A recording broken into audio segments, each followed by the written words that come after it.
Assalamualaikum warahmatullahi wabarakatuh. Bertemu kembali dengan Bu Lela.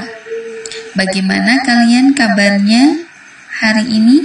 Mudah-mudahan kalian semuanya dalam kondisi sehat walafiat dan tetap semangat. Baiklah anak-anakku sekalian, sebelum belajar, marilah kita membaca basmalah bersama-sama. Bismillahirrahmanirrahim.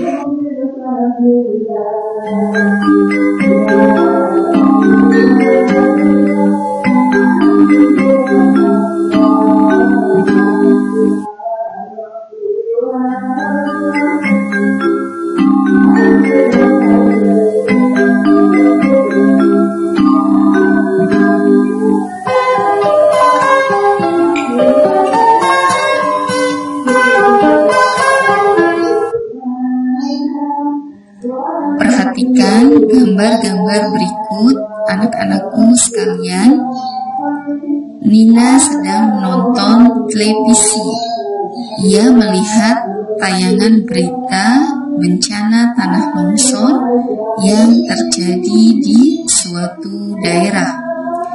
Bencana tersebut terjadi karena hujan terjadi terus-menerus. Beberapa organisasi kemanusiaan menyalurkan sumbangan kepada korban bencana. Nina berdoa agar korban bencana alam cepat mendapat bantuan. Ia juga ingin menyumbangkan sebagian uang tabungannya. Sehingga bisa disimpulkan bahwa membantu orang yang terkena musibah adalah salah satu contoh sikap bersatu. Pengaruh cuaca dalam transportasi. Pada cuaca hujan, biasanya kita akan lebih memilih untuk tinggal di dalam ruangan. Jika harus bepergian, kita akan lebih memilih menggunakan alat transportasi seperti mobil dan bus. Dengan demikian, kita akan terlindung dari hujan. Ketika hujan, jalanan menjadi lebih licin. Hujan juga membuat kita tidak dapat melihat dengan jelas. Oleh karena itu, kita harus lebih berhati-hati ketika berkendara. Aktivitas penerbangan juga sangat dipengaruhi oleh keadaan cuaca. Misalnya, ketika hujan turun, jarak pandang akan berkurang. Akibatnya, pilot akan kesulitan mengarahkan pesawat. Adanya awan badai juga dapat membahayakan penerbangan. Di dalam awan badai terdapat arus udara naik dan turun yang dapat mengempaskan pesawat. Hal tersebut tentu sangat berbahaya bagi keselamatan pesawat terbang. Oleh karena itu, sangat penting untuk mengetahui keadaan cuaca sebelum melakukan penerbangan. Transportasi laut juga tak lepas dari pengaruh cuaca. Pada cuaca badai, angin akan bertiup kencang. Angin kencang menyebabkan gelombang tinggi air laut. Gelombang yang tinggi dapat menenggelamkan kapal. Hal tersebut tentu sangat membahayakan.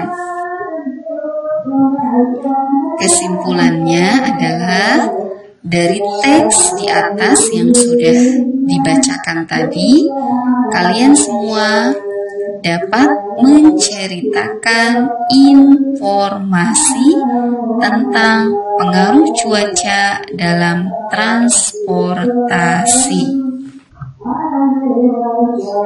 Anak-anakku sekalian, coba kalian lihat gambar-gambar berikut. Informasi apakah yang kamu peroleh setelah mengamati kedua gambar tersebut?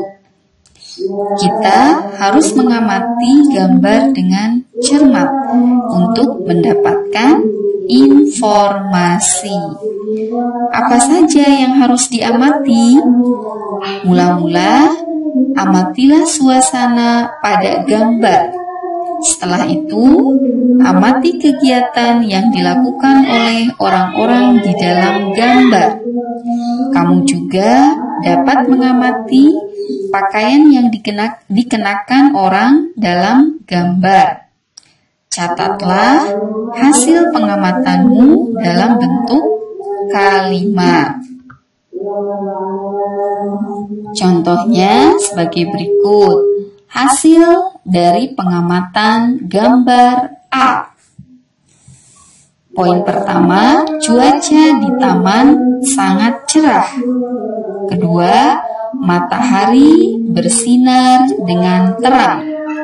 Ketiga, anak-anak bermain di taman pada cuaca cerah. Keempat, ada anak yang bermain layang-layang. Kelima, ada anak yang bermain gelembung sabun. Keenam, pada cuaca cerah, makan es krim sangat menyegarkan.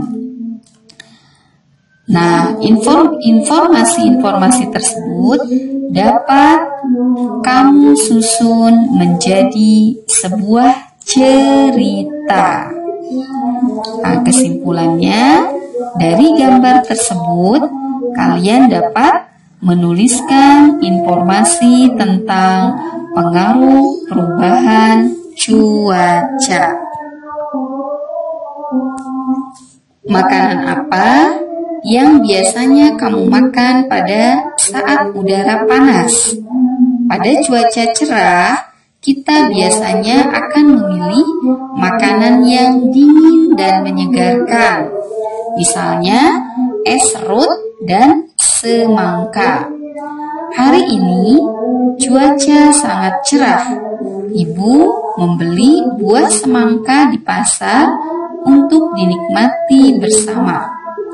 Ibu memotong semangka tersebut menjadi 16 bagian sama besar. Setelah dipotong, semangka disajikan di atas meja.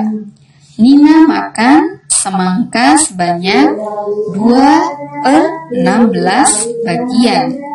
Adi makan semangka sebanyak 3/16 bagian. Berapa bagian semangka yang sudah dimakan? Nah, penyelesaiannya adalah pertanyaan tersebut dapat diselesaikan dengan membuat gambar terlebih dahulu. Perhatikan gambar berikut. Nah, ini tanda panah warna biru adalah semangka, bagian semangka yang dimakan Nina. Sedangkan tanda panah yang menunjukkan warna kuning adalah semangka bagian yang dimakan oleh Adi. Dengan melihat gambar, kita dapat memperoleh jawabannya. Bagian semangka yang sudah dimakan adalah yang diwarnai. Bagian yang diwarnai sebanyak 5 dari 16 bagian. Jadi, semangka yang sudah dimakan sebanyak 5/16 bagian. Soal tersebut juga dapat diselesaikan dengan penjumlahan pecahan seperti berikut. 2/16 ditambah 3/16 sama dengan 2 ditambah 3/16 sama dengan 5/16. Jadi semangka yang sudah dimakan sebanyak 5/16 bagian. Selanjutnya, cuaca sangat cerah hari ini. Angin bertiup sepoi-sepoi. Nina dan Lani belajar bersama di halaman belakang rumahnya. Mereka mengulang pelajaran tentang penjumlahan pecahan. Namun, cuaca tiba-tiba berubah. Langit terlihat mendung. Mereka pun masuk ke dalam rumah. Ayo mengulang pelajaran seperti Nina dan Lani. Kalian sudah belajar tentang penjumlahan pecahan dengan penyebut sama. Banyak permasalahan sehari-hari yang berkaitan dengan pecahan. Perhatikan contoh berikut. Ibu memotong kue menjadi 10 bagian sama besar.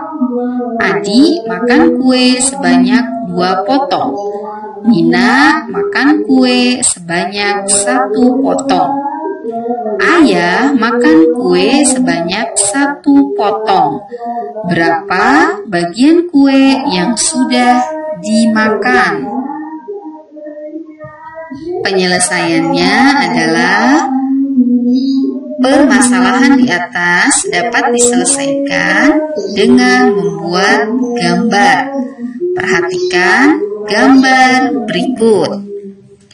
Tanda panah yang menunjukkan warna merah adalah kue yang dimakan Adi. Tanda panah yang menunjukkan warna biru adalah kue yang dimakan Nina. Tanda panah yang menunjukkan warna hijau adalah kue yang dimakan Ayah. Dengan melihat gambar, kita dapat mengetahui bagian kue yang sudah dimakan, yaitu 4 dari 10 bagian.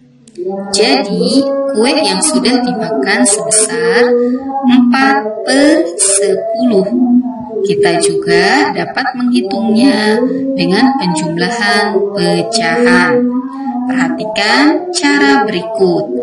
2/10 ditambah 1/10 ditambah 1/10 sama dengan 2 ditambah 1 ditambah 1/10 sama dengan 4/10. Baiklah anak-anakku sekalian, Ibu Lela cukupkan untuk pembelajaran hari ini. Marilah kita tutup dengan membaca hamdalah bersama-sama. Alhamdulillahirabbil alamin. Wassalamualaikum warahmatullahi wabarakatuh.